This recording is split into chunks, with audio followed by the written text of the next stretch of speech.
I learned that police have a hard job.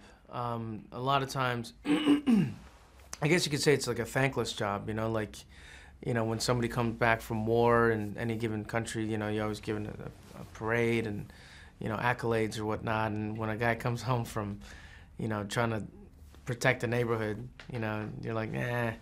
They don't, it's funny, but it's really interesting. I'm like, when you see it from the first hand, you see what they actually go through. And that's what we want to show in this movie, like what these guys actually go through, like what their intentions really are.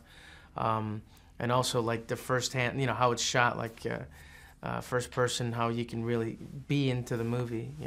We wanted to show people that. We did a bunch of ride-alongs for 5 months. I mean, I felt like a cop, I really did. And, except I never had a real gun. But we were shooting real bullets, when we did the tactical training or whatnot. But yeah, when you go and you see somebody, shot in the face, you realize that, it's not a joke. There's no kidding around there.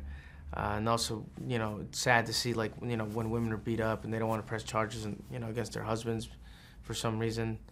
One time it was because he's the one who gets the drugs, and I was like, wow, this is unbelievable.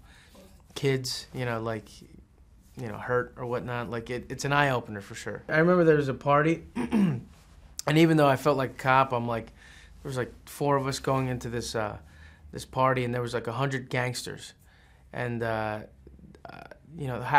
half of them had to tell their parole officers that they were a little bit outside their neighborhood. Well, that's not a good sign, and then they started drinking. Like 4 hours into it, they're like, "What's up, man? How you doing, bro?" And I'm like, I'm an actor, dude. You know that? I'm an actor. I'm like, lines. That's what I do. And then, after lunch, there was half of them, half the extras, that's not, extras are supposed to stay the entire time, And these guys just totally split. They're like, I'm gonna go to the club, man. So I'm like, yeah, but it was pretty scary. It was pretty gnarly sometimes.